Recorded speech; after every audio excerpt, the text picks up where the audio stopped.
Oh. Is your heart on this side or this side? Which one? I don't know. Is it like in the middle? It's in the middle? Okay, it's right there. I don't know. Oh, it looks like a heart. Your heart's on the left side. Heart's a stone. My journey to South Carolina began by leaving my residence of 2 years, Risley Hall. As I packed up my bags, I didn't really feel any remorse for leaving, but more excitement for getting out into a new place. However, my excitement was short-lived as I quickly came down with a stomach bug, which really hindered my last few days in Halifax.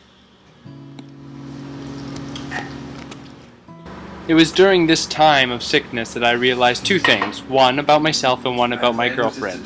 The thing about myself was that I could not stomach Alka-Seltzers in any way. But the other thing I learned was that my girlfriend could, so while I threw up what remained in my stomach, she made this video mocking me with the ease at which she swallowed the devilish liquid.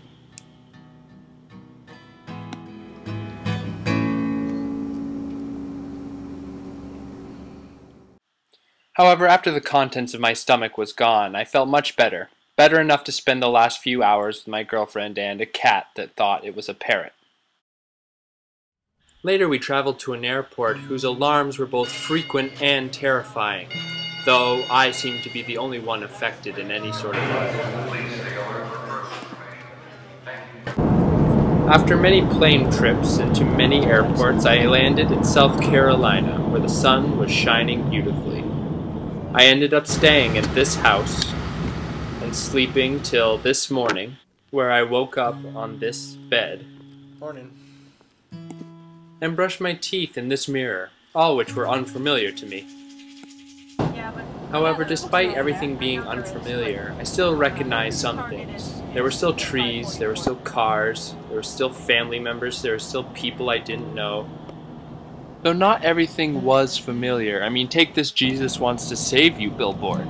Save me from what, Jesus? Drowning? That's very kind. But the rain still fell and the cars still drove through the rain. I still sat in my room reading this book by John Green, and this book by John Green, and this book whose letters light up in the dark. Perhaps what's most familiar is this feeling of waiting for something that I have.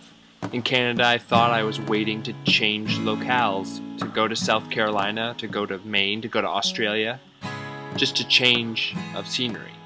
But it's not the place that I was waiting for, it's the people. Because what makes a home isn't where you are, but who you're with.